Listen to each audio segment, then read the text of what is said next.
The craziest trade deadline all time, absolute bananas, winners, the Phoenix Suns, landing 13-time All-Star, one of the 13 greatest players all time, Kevin Durant, a once-in-a-lifetime opportunity, announced after 1 a.m. Eastern Time, a proven bucket getter, playing alongside Devin Booker, CP3, DeAndre Ayton still on the team, the Suns absolutely loaded, ready to win now, after looking like they were dead in the water. Luka humiliated them to shreds last postseason, appeared to be the end of an era, but off the top rope, announced.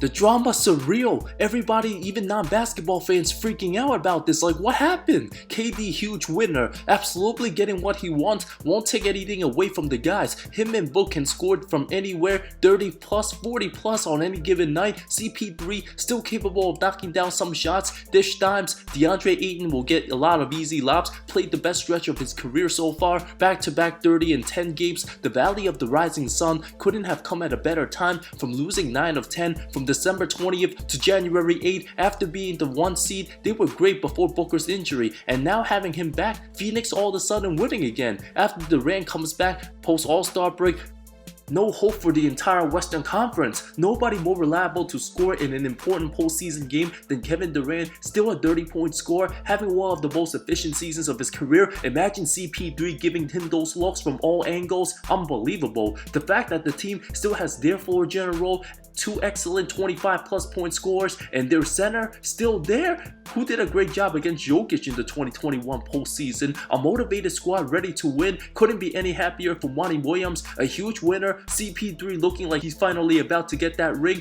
Which other 2 players on the same team would you rather have in crunch time besides Book and KD? This also not the first time Kevin Durant joined a team who posted the very best record a season ago to getting humiliated in the playoffs. The result was an instant title. Let's see what happens this time.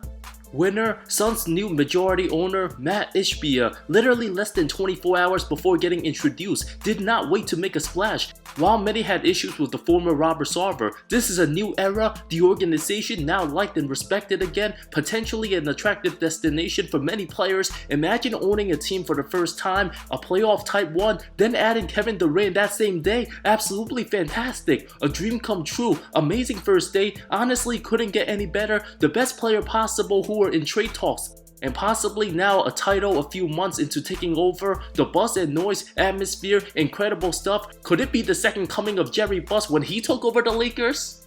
Winners, the Los Angeles Lakers, finally getting rid of Russell Westbrook, who lost his reputation after failing to make the team better, couldn't play with LeBron or help the Lakers win games. Remember for his bad plays, especially in crunch time, fans feeling relieved. Absolutely stacked lineup, poised to compete with good teams the last 1/3 of the season, hoping to get out the play-in and become the 6th seed if possible, which still very difficult with all the great teams out west in front of them. Solid 3-and-D, Jared Vanderbilt, underrated defensively, put up 8-8 in Utah. Malik Beasley, good catch and shoot specialist. Won't be good news if he sees Scottie Pippen Jr. next to him. Giving up their 2027 pick when you're in a big market, you don't think that far ahead. If you have 2 superstars on your roster, Rob Pelinka back to life. The happiest Laker fans been since their team went up 2-1 against Phoenix 2 years ago. The question lies whether AD can stay healthy, and how many games will Bron miss the last 1/3 of the season. They might just get a play-in spot,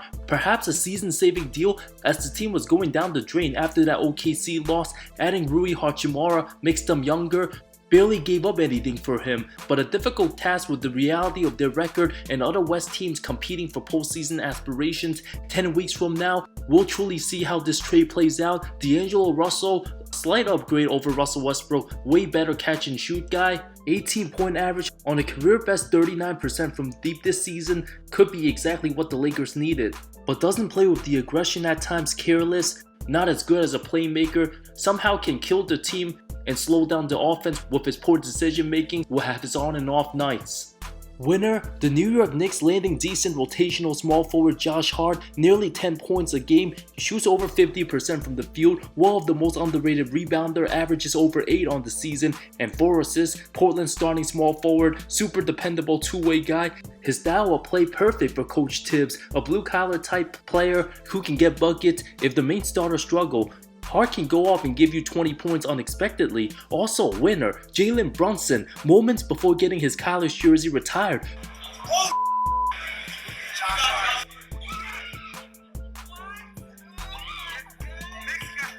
Of course, finding out Villanova teammate Josh Hart reunites with him. Both won a title together in 2016. Brunson's freshman year, Hart was a junior. Another winner, Jay Wright, the retired Villanova head coach, must be extremely proud of his former players excelling in the NBA. Nova dominated playing at Madison Square Garden and won there more often than the Knicks did. Back in the 2015 to 2019 era, Hart and Brunson already celebrated at MSG, cutting nets for their Big East titles twice, Jay Wright smiling heavily. Winner, Cam Reddish, finally free from being held hostage by Tibbs, has lots of talent, but after 33 straight DMPs, a brutal start to his Knick tenure, a nightmare with New York, sitting on the bench, hasn't played a game since December 3rd. The 23-year-old, proven to have talent, should get plenty of opportunities with Portland. All the upside from here, a couple good games, has a chance to bury all the negative noise in a couple weeks with the positive Dame Lillard, a great mentor, a true professional in the league there is.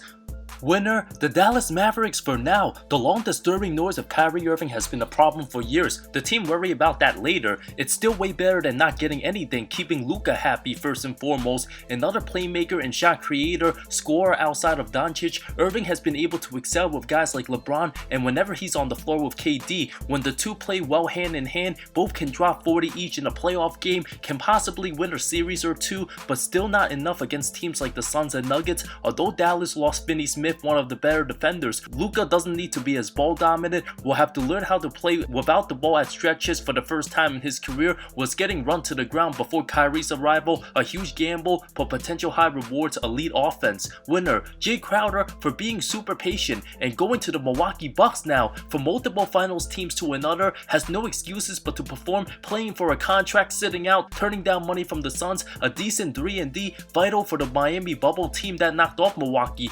Also crucial for the 2021 Finals Suns team, a proven playoff guy who can play in crunch time down the stretch, the physicality and size now with Crowder, Bobby Portis, Giannis, and Brook Lopez, absolutely huge front line. The length and size can be a factor for all the other teams, truly in contention to win it all. Winner, Eric Gordon for finally getting out of the Houston Rockets, now with the Los Angeles Clippers, a team he used to play for. Super experienced, especially come postseason time. Given the opportunity to play serious basketball for the first time in 2 years, a breath of fresh air.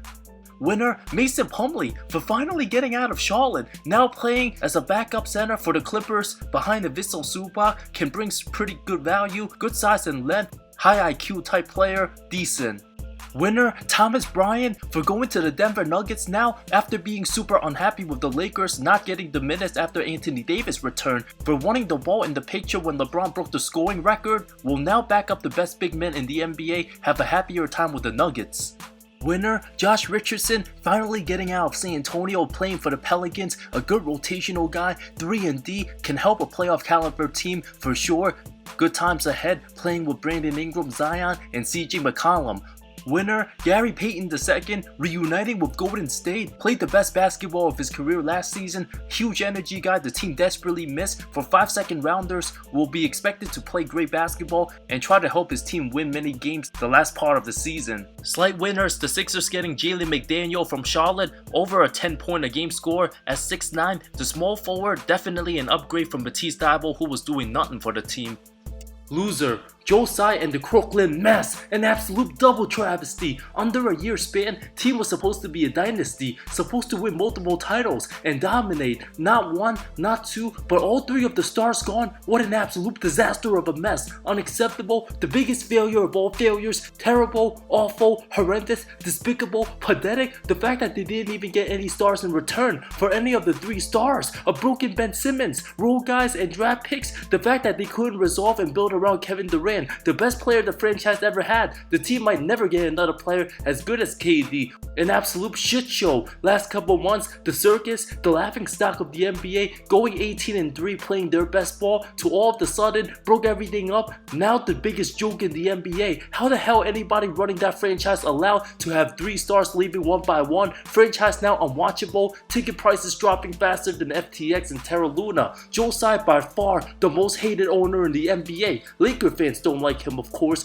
A 30 for 30 documentary for the rise and fall of the Brooklyn Nets should be on its way. The former Big Three played 16 freaking games together, so unbearable to the point if they were just patient, could have stuck it out and won a title by now. The biggest what if remains Kevin Durant's Bigfoot Game 7 vs Milwaukee. Too many what if scenarios. The downfall, we thought the post-Paul Pierce, KG, and Darren Williams days were bad. This is even worse, given the fact that they had the star players in their primes. Unbelievable. After all that shit went down behind the scenes, many players in the league highly respect Kyrie. Why would any reasonable player want to play for this team, seeing how they operate behind the scenes? The ongoing saga, now they'll absolutely stink for a long time. The fastest collapse of a potential dynasty. Brooklyn, honestly, with KD and Kyrie were still contenders alone. If one was to tell you summer 2019, KD and Kyrie win one playoff series together, the two would play a whopping total 70 games together, you thought they were crazy. The whole circus show, insane. An absolute failure of an organization. Massive losers. Joe Tsai, pathetic. Still having the pathetic Ben Simmons on the roster. Massive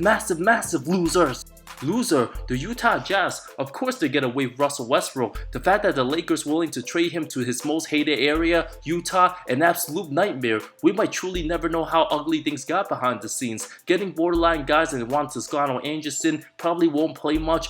Damian Jones gave up Malik Beasley, averaged over 13 points a game, and Jared Vanderbilt, the starting power forward, just for a first rounder that might not even end up as good as the players they gave up. Too late to tank with their decent record, stuck in no man's land unless they maintain their standings.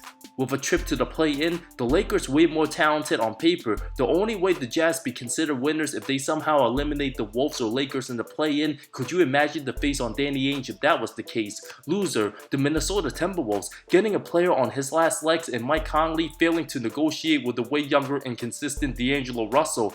Last couple postseasons not good for the 35-year-old. Underachieved, failed to come up big. But at least he's familiar with Gobert. Not that Rudy will step up in the postseason anyway. If the Wolves end up beating the Lakers in the play-in, they could be proven as winners, but if LA beats them, the Lakers are the clear winners of this deal. Loser, Ryan Arcidiacono, the upperclassman and former starting point guard for Villanova, involved in the Josh Hart trade alongside Ski Mikhailuk to the Blazers. It would have been incredible epic seeing Arch, Hart, and Brunson all play on the same team in the building. They share many amazing college memories together. Almost too good to be true, a what-if perfect trio. Loser, Dwayne, who's still in the NBA Deadman, to one of the worst teams in San Antonio. 33 years old, twilight of his career, went from playoff caliber in Miami to now lottery, reunited with Pop, paid till 2024. Perhaps he can stick around to be future teammates with Victor Wembanyama.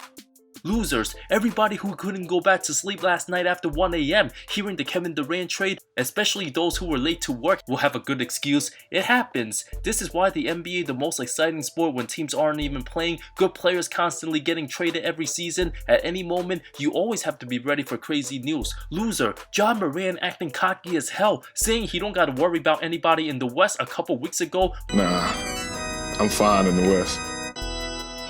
Only have to worry about Boston. Look at what he done now. Memphis a hot mess, terrible since the Shannon Sharp incident. Now Moran will have to go to war against all the other great teams, with Dillon, who chucks many bricks Brooks as his sidekick, not looking good for Memphis anymore. Losers, Golden State for drafting James Wiseman 2nd overall in the 2020 draft. Not so wise men making decisions. An absolute travesty, getting him for Sadim Bey, then in return 5 second rounders. Are you kidding me? James Wiseman, his time with Golden State, an absolute hot mess. Loser, Danny Green's tenure with the Memphis Grizzlies. Just 3 games played, now traded to the Houston Rockets, one of the worst teams in the NBA. You bet they buy him out, making $10 million a year? My goodness. Losers, the Denver Nuggets for getting just 2 second rounders for Bones Highland, a guy who showed tons of promise as a rookie last season. Because he doesn't get along well with the team, just wanted to get rid of him for that. Ouch. Loser, John Wall for being traded back to the Houston Rockets, an absolute double travesty. What an absolute disaster of a career post Achilles injury. His time with the Clippers, 11.5 points a game on 41% shooting, couldn't do much. The team just stopped playing him because he was so terrible. My goodness, what a disaster of an ending. 32 years old, who knows how much longer he will play in the NBA, but what an absolute disaster for a team like the Clippers where he had nothing to lose to get traded back to the team where he sat out for the entire last season. My God. 4 years since his Achilles injury, 74 games played. His contract will go down as the worst in NBA history. Loser, Reggie Jackson sent to the Charlotte Hornets, one of the worst teams in the NBA. Lots of young, immature players there, fighting minutes with LaMelo Ball. My God, it's not going to go well for him. I don't expect him to stay long. Loser, Devontae Graham, for going to the San Antonio Spurs. His contract not looking good, barely any playing time. The perfect player to tank with, now has a chance to take 20 shots a game and up his averages. Loser, the reunion of D'Angelo Russell and Patrick Beverley short-lived. Now Pat Bev, no longer with the Lakers, traded to Orlando for Mo Bamba. The Lakers' best perimeter defender, his energy will surely be missed. Loser, the constant discussion of John Collins being in trade rumors for the last couple years now. He's staying put with Atlanta for the 1 millionth time. My goodness, can we just put this to rest? Loser, the Miami Heat and Pat Riley for doing absolutely, positively nothing at all. An absolute travesty. Still have Kyle Lowry on the team. With Brooklyn no longer in contention, they have a chance to become one of the 4 best teams in the East. What are they waiting for? Get Jimmy Butler and Bam Adebayo some help. But guess what? Duncan Robinson's still there. Nothing more than a second round exit if you ask me. More losers, the Chicago Bulls, Washington Wizards, and Toronto Raptors for doing absolutely positively nothing at all. Do they not want to make the postseason and be great? Toronto still has their guys staying put. The Bulls absolutely has no shot of winning anything in the Eastern Conference. And the Wizards remain mediocre. No wonder why they haven't won 50 games in the season since '79. Craziest trade deadline in the history of my lifetime and perhaps the history of the NBA. Incredible stuff. Which teams are you most excited about going forward for the rest of the season? Is it the Phoenix Suns? Will Kevin Durant lead the team to the title? Let me know in the comments below. Love y'all. See you next time.